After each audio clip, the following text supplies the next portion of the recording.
예, 법무부는 미국의 제시카법 등 다른 나라의 사례를 충분히 검토해서 우리나라의 환경과 현실에 맞는 한국형 제시카법을 도입하겠습니다.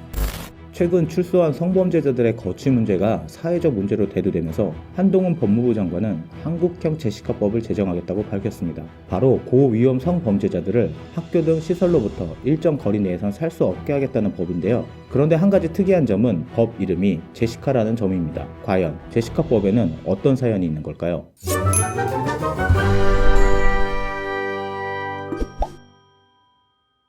2005년 2월 24일 밤 미국 플로리다주에서 제시카 런스포드 양이 사라졌습니다. 경찰은 제시카 양의 실종에 대해서 다양한 각도로 수사를 진행했지만 실종 20일이 지나도록 그 어떤 단서도 발견되지 않았습니다. 3월 19일 경찰은 제시카를 찾기 위해 수색을 이어가던 중 새로 갈아엎은 듯 주변과 색이 다른 흙을 발견합니다. 이를 수상하게 여긴 경찰은 땅을 파보았고 그 속에서 발견된 쓰레기 봉투에는 싸늘하게 식은 제시카 양이 들어있었습니다.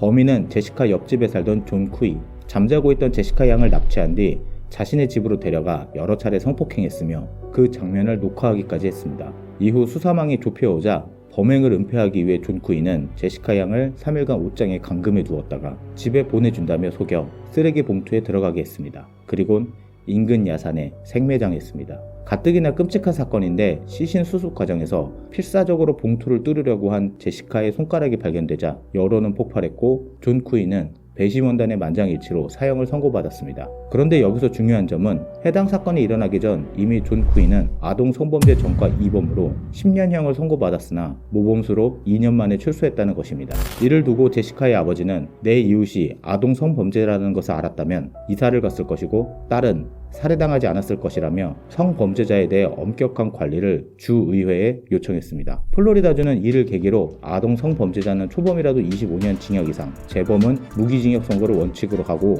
출소한다 해도 평생 전자위치 추적 장치를 착용해야 하는 제시카법을 제정했습니다. 국민들은 매번 흉악 범죄자들의 형벌이 낮다고 지적했습니다. 어쩌면 한국형 제시카법을 통해 기존 범죄자 인권에 대해 다시 한번 생각해보는 계기가 되었으면 좋겠습니다.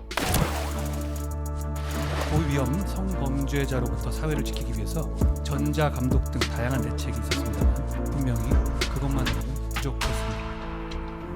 이에 법무부는 미국의 제시카법 등 다른 나라의 사례를 충분히 검토해서 우리나라의 환경과 현실에 맞는 한국형 제시카법